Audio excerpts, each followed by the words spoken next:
Voilà, donc d'abord, je voulais vous remercier de nous rejoindre. C'est toujours un plaisir de vous écouter. Donc, et puis surtout remercier aussi tous nos auditeurs. Aujourd'hui, on est nombreux. Donc, je voulais juste rappeler que c'est notre dernier rendez-vous de la SFU de l'année. Comme tous les rendez-vous, il est filmé et ensuite il est déposé sur notre chaîne YouTube, SFU, Société française des urbanistes, où vous trouvez tous les rendez-vous de cette année et des années précédentes. Donc, ce qu'on va faire, on va donc organiser ce rendez-vous en deux temps. Le premier temps sera consacré à la présentation de Gilles Novarina. Et puis ensuite, dans un deuxième temps, on fera un petit débat, une petite discussion pour débattre un petit peu de ce sujet. J'en profite donc pour vous présenter rapidement Gilles. Donc, vous êtes professeur à l'Université de Grenoble-Alpes. Vous dirigez l'Institut d'urbanisme de Grenoble de 2001 à 2011. Vous êtes actuellement chercheur au laboratoire Environnement et Culture Constructive de l'École nationale supérieure d'architecture de Grenoble. Et j'ajoute donc qu'on a eu déjà le grand plaisir de vous écouter lors de notre colloque à propos de la loi Cornudet, qui avait été brillamment organisé par Bruno, ici présent, et les équipes de la SFU. Donc, c'était le 8 et 9 novembre 2019. Et à l'époque, vous nous aviez donc euh, embarqué dans un super sujet qui était Léon Jossy et les débats européens sur l'urbanisme au début du XXe siècle. Cette intervention, comme toutes celles du colloque, est également à retrouver sur la chaîne YouTube de la SFU. Donc voilà, j'invite toutes les personnes ici présentes à aller regarder aussi cette présentation qui était tout à fait remarquable et en tout cas moi qui m'avait passionné. Donc voilà, alors à présent on va vous laisser la présentation. En préambule, il faut que tout le monde coupe à la fois son micro et sa caméra de façon à vous laisser le champ libre. Donc j'invite tout le monde à le faire. Et puis, dès que ça sera fait, ben, je partage l'écran et puis on commence. Donc, c'est vous qui allez bouger les... Voilà, vous me dites. Voilà. D'accord. Xavier, je ne sais pas si vous pouvez éteindre. Voilà, c'est parfait. Donc, je vais partager. Voilà. Et donc, Gilles, la parole est à vous. Bon, alors, la première chose, d'abord, je vous prie d'excuser ces difficultés techniques qui sont résolues maintenant. Et donc, vous remercier de m'avoir donné l'occasion de parler de ce sujet qui me tient à cœur. Alors, je vous rappelez le colloque sur la loi Cornudet auquel j'ai participé. Ce jour-là, j'ai eu une discussion avec Jean Frébault. Je lui ai dit que j'allais faire un livre sur l'histoire de l'urbanisme. Et donc, on se retrouve quelques années après. Le livre est fait. Et donc, on peut organiser cette conférence à partir du livre. Donc, si vous passez la deuxième diapo, l'idée, c'est pas de présenter le livre. C'est simplement, à partir de ce qu'il y a dans le livre, d'aborder une question qui est plutôt une question transversale et qui permet de relier en fait mon souci de réécrire ou de présenter une histoire un peu particulière, personnelle de l'urbanisme et de montrer comment ça peut nous aider à comprendre la situation contemporaine. Alors, je dirais deux choses par rapport à ce livre. La première chose, c'est un livre qui essaye de sortir des dichotomies, des oppositions qui ont toujours marqué l'histoire de l'urbanisme. Par exemple, l'opposition entre académie et modernité, l'opposition entre culturalisme et progressisme, l'opposition entre urbanisme classique et urbanisme moderne, pour montrer qu'entre ces positions qui sont des positions un peu extrêmes, il y a toute une série de positions intermédiaires qui, de mon point de vue, permettent mieux d'aborder la ville et de comprendre ce que peut et ce que doit être l'urbanisme. Voilà, donc ça c'est... et la deuxième chose, c'est que dans l'histoire de l'urbanisme, en général, quand on a eu une nouvelle approche de l'urbanisme qui s'est développée, elle s'est très souvent développée en disant qu'avant elle, il n'y avait rien.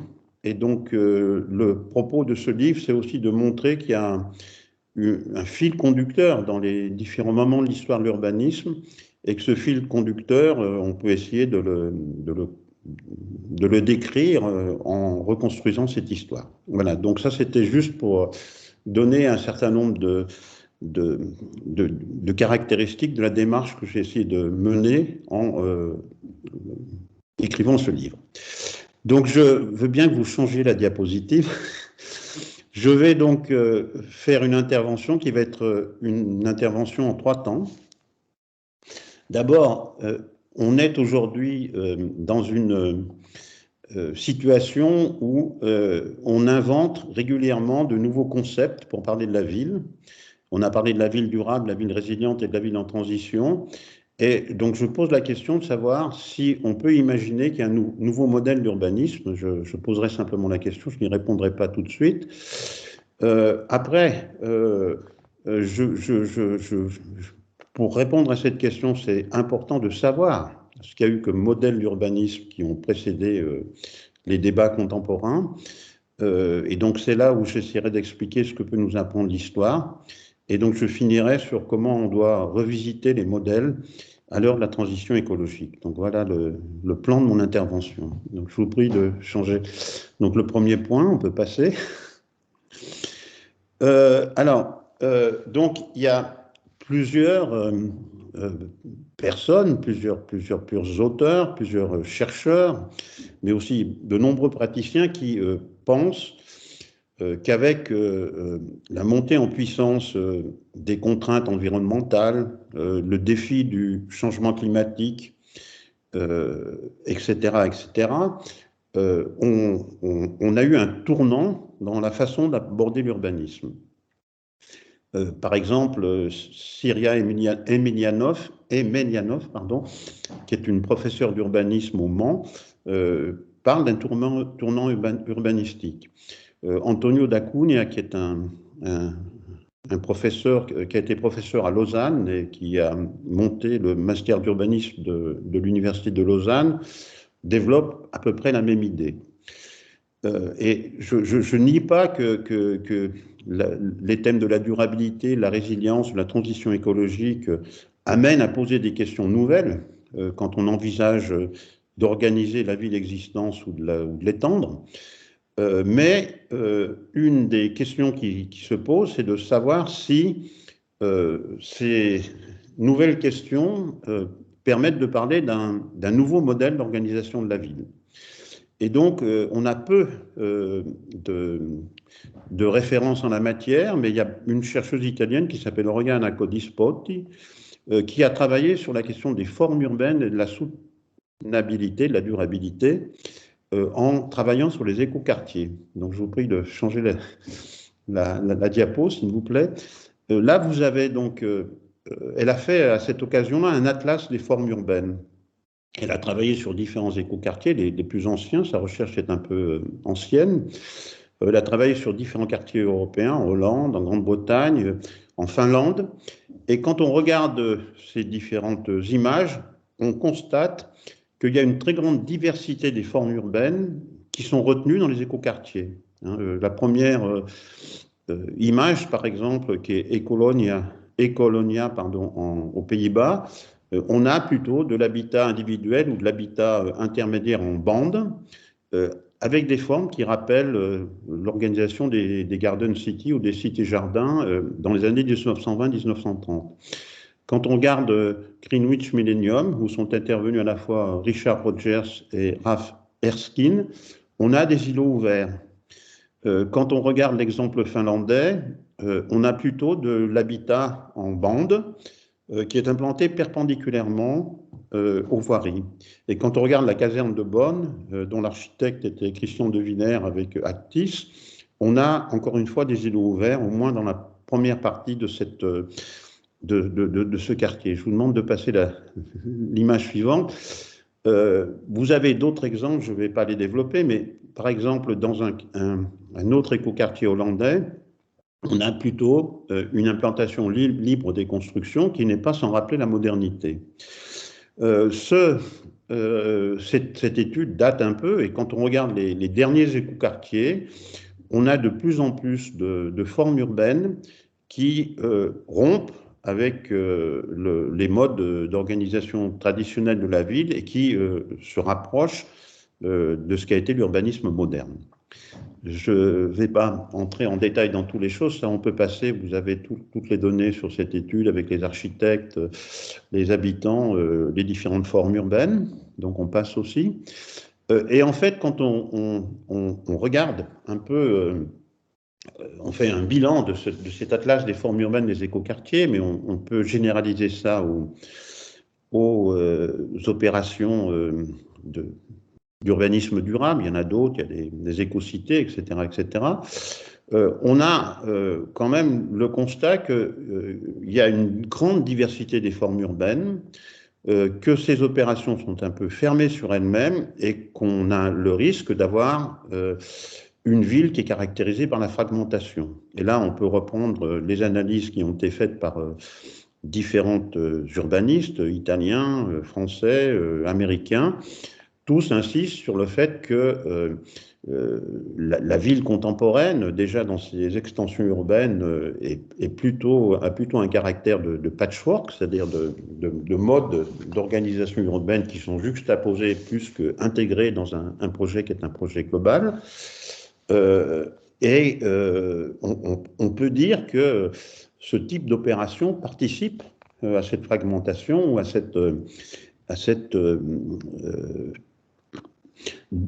grande diversité et juxtaposition des formes urbaines. Je vous prie de passer celle-là. Donc, pourquoi c'est intéressant de s'intéresser à l'histoire? L'histoire nous montre que les formes urbaines, l'histoire de l'urbanisme, alors je voulais juste préciser une chose à cet endroit-là, c'est que je n'ai pas fait une histoire de la ville, j'ai fait une histoire de l'urbanisme, et je me suis posé la question de savoir, quand des professionnels intervenaient, quand des chercheurs pensaient la ville, qu'est-ce qu'ils avaient dans leur tête, quels étaient les modèles, les modes d'organisation de la ville qu'ils avaient dans leur tête et qu'ils essayaient de mettre en œuvre à travers leurs projets. C'est ça la question que je me suis posée. Je n'ai pas travaillé sur la gouvernance des villes, je n'ai pas travaillé sur la sociologie des villes, j'ai essayé de centrer mon propos sur la question de l'urbanisme. Donc, que nous apprend l'histoire? Et je vous prie de passer la diapositive, s'il vous plaît.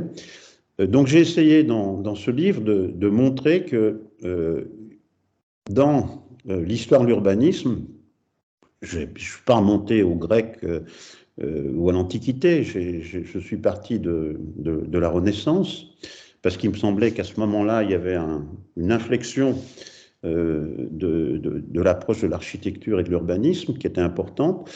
Et donc, il y a eu trois grands modèles, qui étaient celui de la ville régulière, celui de la ville organique et celui de la ville moderne. Et ces trois figures, ces trois modèles, s'appuient sur des rapports différents à l'histoire, valorisent ou ne valorisent pas l'histoire, et se déclinent de diverses manières selon les époques et les contextes territoriaux. En France, on résume un peu l'expérience le modèle de la ville régulière au Paris d'Haussmann. Il a été appliqué dans d'autres contextes et de manière diversifiée. Donc, je vais aller un peu vite là-dessus, mais je vais quand même dire un certain nombre de choses. Je vous prie de changer la diapositive, s'il vous plaît. La ville régulière, on peut toujours avoir l'image d'Haussmann, mais c'est un modèle qui est bien antérieur au XIXe siècle, au milieu de la deuxième moitié du XIXe siècle.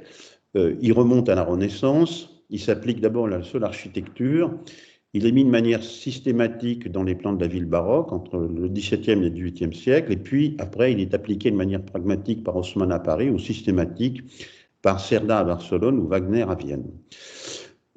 Donc il se caractérise par une volonté de régulariser les plans, d'arriver en fait à une organisation géométrique à la fois de l'espace public, des voies de l'espace public, du système viaire, et un découpage régulier des îlots qui peut prendre la forme de l'îlot fermé de Haussmann, mais qui peut prendre d'autres formes.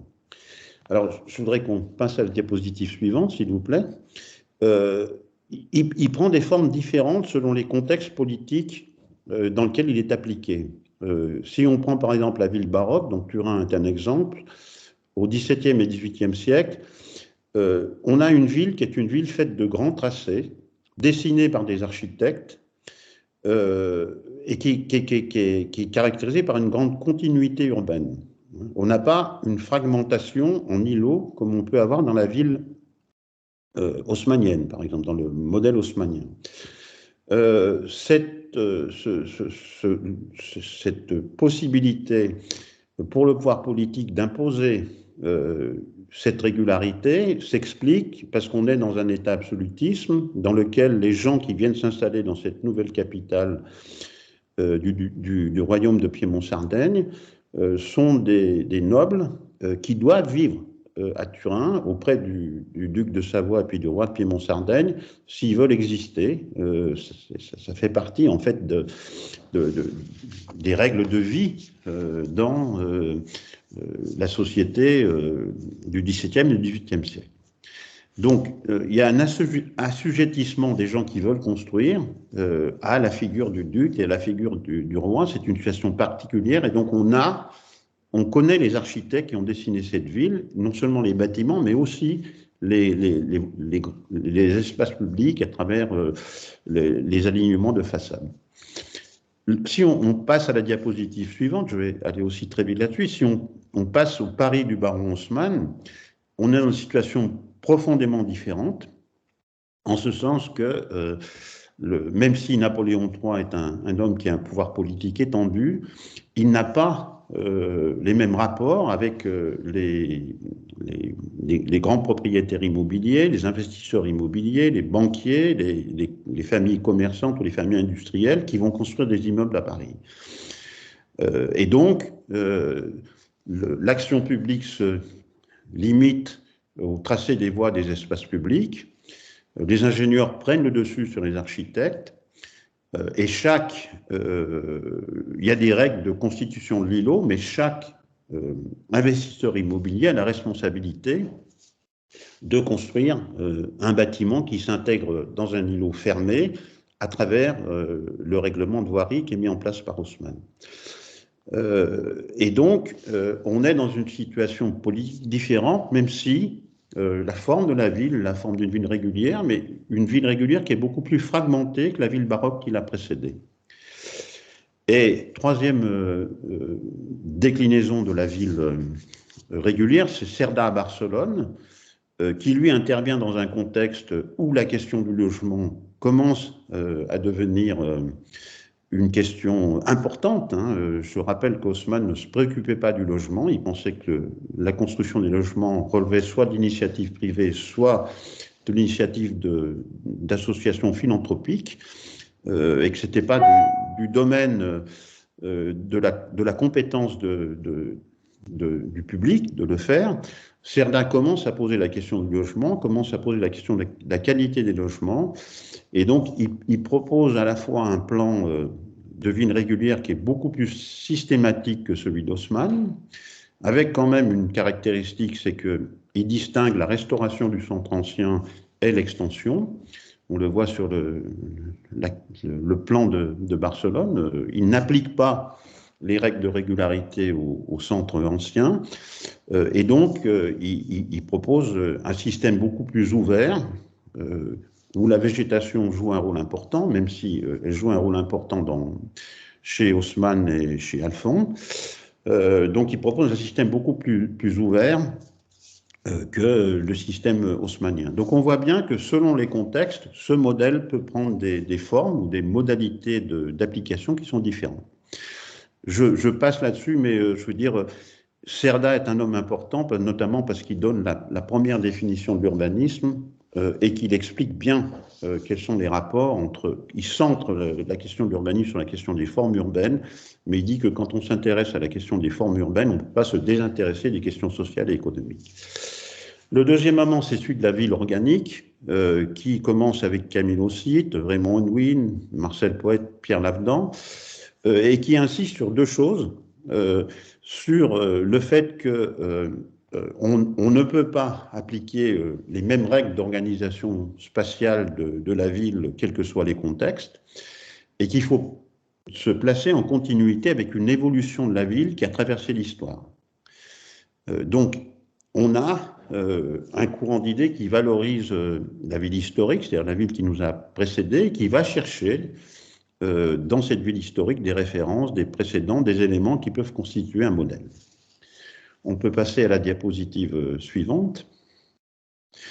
En termes d'organisation des formes urbaines, ça se décline notamment dans la Garden City, à travers l'action de Raymond Unwin, qui est un architecte urbaniste qui a joué un rôle très important dans la mise en œuvre de ce modèle, avec des tracés qui reprennent les grands principes de la ville régulière, mais qui proposent l'introduction mesurée d'irrégularités, j'insiste sur le terme mesuré, et qui posent la question du groupement de l'habitat individuel qui est privilégié dans la cité-jardin pour organiser des unités de base de l'organisation spatiale qui sont les clauses, qui s'intègrent dans ce qu'on appelle l'unité de voisinage et qui s'intègrent dans la ville qui est la Garden City. On peut passer de manière suivante. On trouve une application de ces principes, notamment ceux qui ont été définis par Unwin, pas l'idée de cité satellite qui a été promu par Howard, qui est le père de la Garden City, dans les cités-jardins françaises, où on a une organisation des formes urbaines qui repose sur deux choses, soit des rangées de maisons individuelles qui sont organisées dans le cadre de clauses, soit des îlots ouverts dans la tradition des HBM parisiens. Je vous propose de passer à la diapositive suivante, s'il vous plaît. Ça, c'est aussi une expérience intéressante. On a aussi une déclinaison de cet urbanisme organique dans le cadre de l'expérience des Siedlungen en Allemagne, à la fois à Berlin avec Bruno Taut et Ernst May à Francfort, qui, en fait, recherche une synthèse entre le modèle de la Garden City, on le voit là sur l'image de gauche, où on voit bien que les tracés sont des tracés qui ont un caractère organique, qui suivent les courbes de niveau, par exemple, est une architecture moderne. Donc, je vous propose de passer à la diapositive suivante, puisque Ernst May a été membre des SIAM et qu'il a cherché une synthèse entre ces deux moments de l'histoire de l'urbanisme. Donc là, vous avez un îlot très particulier qui est appelé l'îlot zigzag, mais on passe à la diapo suivante, on va vite. Par exemple, une forme d'organisation qui s'appelle Zeilenbau en allemand, qui est des rangées de petits immeubles collectifs bas ou de maisons individuelles qui sont implantées perpendiculairement aux voies de circulation et qui sont desservies par des allées piétonnes. Cette forme urbaine, on voit bien qu'il y a à la fois l'association d'un langage architectural qui est plutôt un langage moderne. On voit bien que Ernst May, il y a une proximité avec les architectes modernes français, par exemple, mais il n'y a pas encore l'implantation libre qui caractérise l'urbanisme moderne. Donc voilà, ça c'est le deuxième temps que je vais présenter. Le troisième temps, c'est celui de la ville moderne que vous connaissez tous, et sur lequel je voudrais dire deux choses. Pour moi, alors d'abord, on ne peut pas réduire ce modèle de la ville moderne à Le Corbusier, hein. Et quand je parle de ville moderne, moi je parle de la ville des congrès internationaux d'architecture moderne, c'est-à-dire celle qui a été pensée dans les années 30 et mise en œuvre, notamment en France, à partir des années 50. Moi, j'insiste sur deux choses, moins sur le fonctionnalisme, parce que Le Corbusier n'est pas aussi fonctionnaliste qu'on veut bien le dire. Il n'est pas le père du centre commercial et de l'exclusion des activités économiques de la ville. Il est plus nuancé que ça, notamment dans le plan de Champ-Ligard qui est présent sur la diapositive à gauche. Mais il prône une nouvelle organisation de la circulation. Il propose de desserrer la maille qui structure la ville et il donne une priorité absolue au logement. Donc je vous prie de passer à la diapositive suivante. on le voit, hein, le petit schéma montre qu'on passe en fait d'une organisation de la ville régulière où on a des îlots qui font 100 mètres par 200 mètres à une maille qui fait plutôt 1 km par 1 km et qui n'est plus traversable par les voies et où les immeubles de logement sont desservis par des impasses.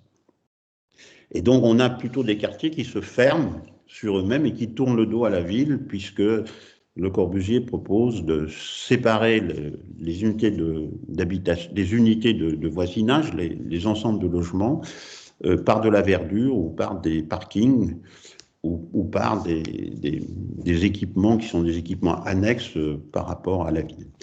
Et donc, on voit aussi que cette pensée, c'est une pensée qui renverse le rapport entre architecture et urbanisme. Dans la pensée d'Haussmann, le logement, l'immeuble de logement, c'est le résultat de l'organisation urbanistique. Chez Le Corbusier, on part du logement pour construire la ville. Et on le voit dans ce schéma de Paul Nelson, où on associe des logements pour faire l'unité résidentielle, on associe des unités résidentielles pour faire l'unité de voisinage, etc., jusqu'à construire la ville. Et donc, il y a cette inversion, en fait, de la pensée urbanistique. Cette priorité absolue donnée au logement aboutit à inverser les rapports entre architecture et ville. Voilà, donc ça, c'était pour présenter l'histoire. J'insiste aussi sur le fait que j'ai présenté une vision assez théorique du modèle de la ville moderne, mais que dans son application aussi, il a des applications sur une grande diversité. Donc le troisième point, c'est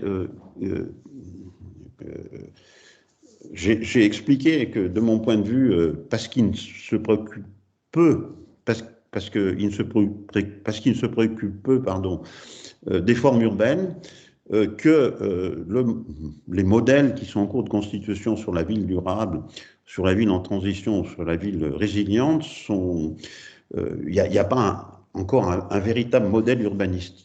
Et donc, de mon point de vue, la construction de ce modèle passe plus par le fait de revisiter les modèles que nous a légués l'histoire, les revoir, les reparcourir, les faire évoluer, les transformer, que par l'invention d'un nouveau modèle qui serait créé ex nihilo. Donc je vous prie de passer à la diapositive suivante, j'ai pratiquement terminé. Moi j'insiste là-dessus, je me suis inspiré de Philippe Pandré et de David Mongin, qui nous rappellent des questions à traiter quand on aborde un projet urbain. Je ne vais peut-être pas tous les lire, mais par exemple, ils insistent sur la question du tracé, l'organisation des voies et des espaces publics. Ils insistent sur le découpage du sol.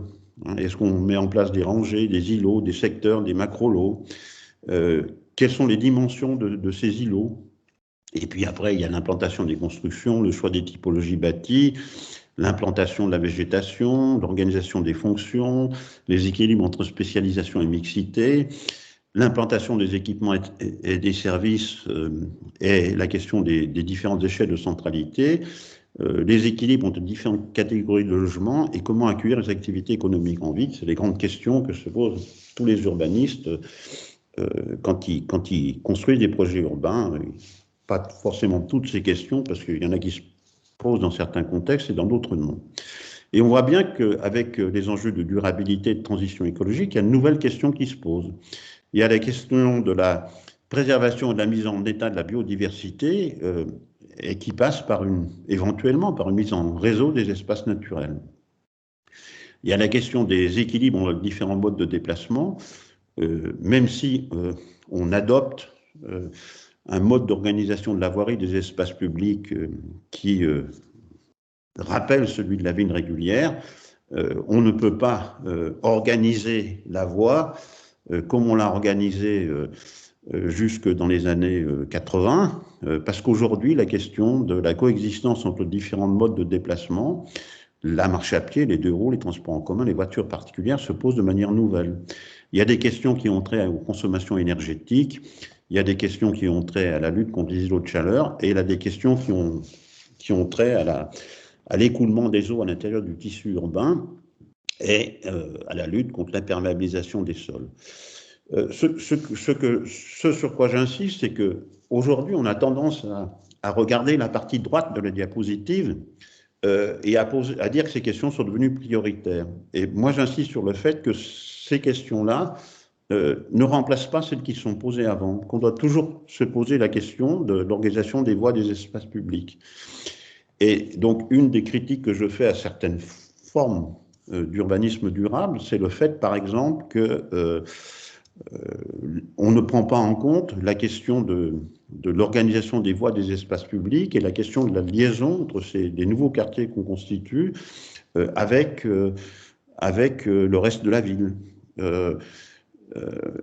Sur les questions, par exemple, de la place de la production dans la ville, qui est une question qui m'importe beaucoup. On a tendance à penser que l'industrie, parce qu'elle est polluante, a sa place en dehors de la ville et pas dans la ville, ce qui n'est pas sans poser problème quand on veut mettre en place l'objectif du zéro artificialisation nette. Pardon. Donc voilà, donc ces questions se posent toujours.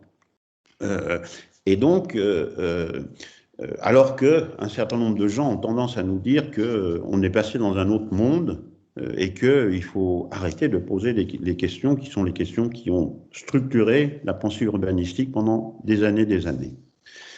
Il me reste 3 diapositives. Et donc là, il y a un certain nombre de gens qui sont quand même intéressants. Hein, et il y a des questions auxquelles il faut répondre. Par exemple, Philippe Paneret et David Mangin ont insisté sur la question du lien entre les tracés viaires et le découpage du sol. Et ils ont appliqué leur principe à la résidentialisation des grands ensembles modernes.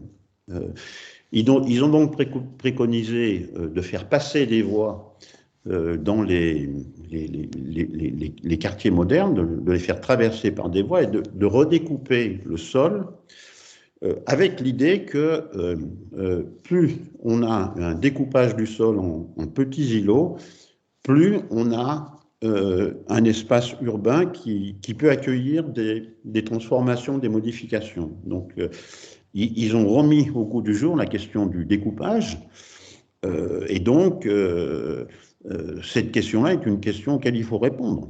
Est-ce qu'ils ont raison, est-ce qu'ils n'ont pas raison, est-ce qu'ils ont raison de faire évoluer les grands ensembles modernes vers une forme d'organisation urbaine dont je rappelle, on les a accusés de ça, qui n'est pas celui de la ville haussmannienne. Ce n'est pas parce qu'on découpe des îlots qu'on va produire des îlots fermés, et on le voit très bien sur ce schéma-là.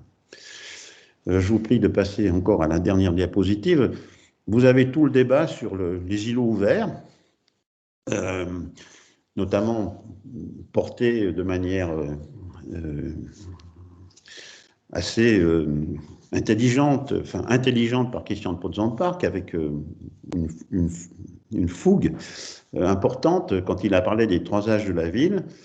Et donc, il a expliqué comment on peut à la fois s'inspirer de l'expérience haussmannienne sur le tracé des espaces publics, appliquer une règle d'implantation à l'alignement, mais abandonner la règle d'implantation sur les limites séparatives pour produire une forme d'îlot qui présente l'avantage de garder, de maintenir la structure de la ville, mais qui n'a pas l'inconvénient d'avoir une homogénéité architecturale aussi grande que dans l'îlot haussmannien. Donc ça, c'est aussi un débat. Est-ce qu'il faut pratiquer un découpage en îlot ou pas? Il faut poser cette question-là. Quelle taille d'îlot? Il y a tout le débat un peu compliqué sur la question de est-ce qu'on fait des îlots qui sont plutôt de 100 mètres par 200 mètres, ou est-ce qu'on passe à des macro-lots pour mutualiser un certain nombre de services à l'intérieur de ces unités mutualisation qui amène à des îlots qui ont des îlots de plus grande taille et qui ne sont pas divisés en unités de propriété, mais qui sont des îlots où il y a une forme de groupe propriété qui porte sur des surfaces plus grandes que celles d'un seul immeuble. Donc ça, c'est le 3e débat, les questions auxquelles on doit répondre, et je vais passer à la dernière. Euh, la ville, c'est pas simplement la ville consolidée, comme disent les urbanistes italiens, c'est-à-dire la ville des centres-villes. La ville aujourd'hui, c'est une gamme de choses qui va de la zone naturelle jusqu'au centre-ville et au centre-ville le plus dense. Et on a tendance aujourd'hui à penser que les solutions urbanistiques à retenir sont les mêmes, quels que soient les espaces qui sont présentés là par les néo-urbanistes américains le long d'un transect, c'est-à-dire le long d'une coupe qui permet de relier entre eux différents segments de la ville dans son côté le plus diffus. Et donc, les néo-urbanismes, en pratiquant ce découpage en zone naturelle, zone rurale, zone suburbaine, etc., montrent à la fois les éléments de continuité entre ces zones à travers, d'une part, la question des trames vertes et bleues, la question des réseaux d'espaces naturels, à travers la question des réseaux de voirie, et puis aussi les solutions différenciées qu'on doit avoir pour les différents segments, les différentes tranches qui constituent la ville. Et on voit bien que, par exemple, on a des formes urbaines avec des îlots très fermés dans les centres-villes et on va jusqu'à une organisation sous forme de lotissement qui rappelle la pratique, en fait, de la composition urbaine de Nguyen dans les cités-jardins. Voilà, il y a encore une diapositive.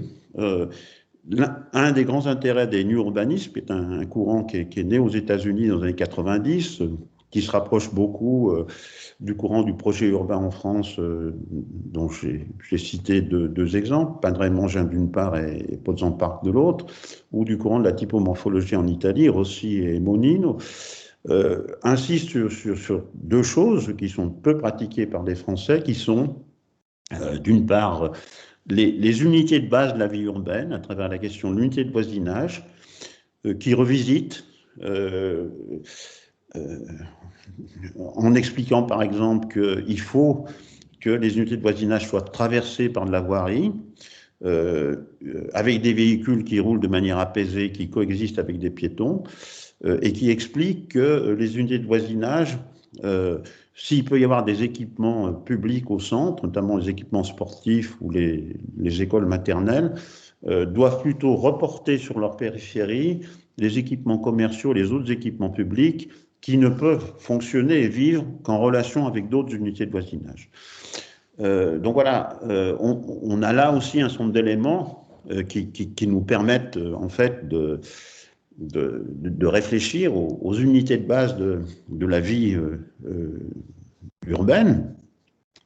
Et par exemple, les néo-urbanistes ont insisté beaucoup sur le fait qu'on pourrait définir ces centralités de base autour des arrêts de tramway ou autour des gares. Voilà, donc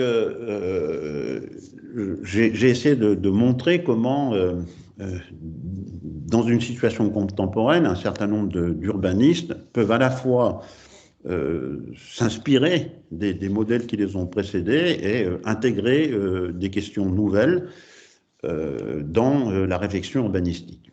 Voilà, j'espère que je n'ai pas été trop long. Non, je crois que j'ai tenu à peu près une demi-heure.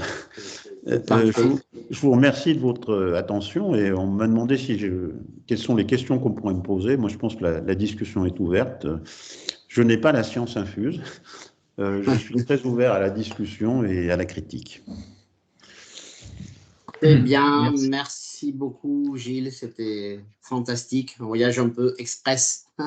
Oui, c'est ça. Je veux dire, soit on rentre dans les détails et on perd la qualité de la discussion, soit absolument. Soit mais bon, il nous reste le livre pour aller plus loin, donc en tout cas, ça donne envie de le parcourir un peu plus.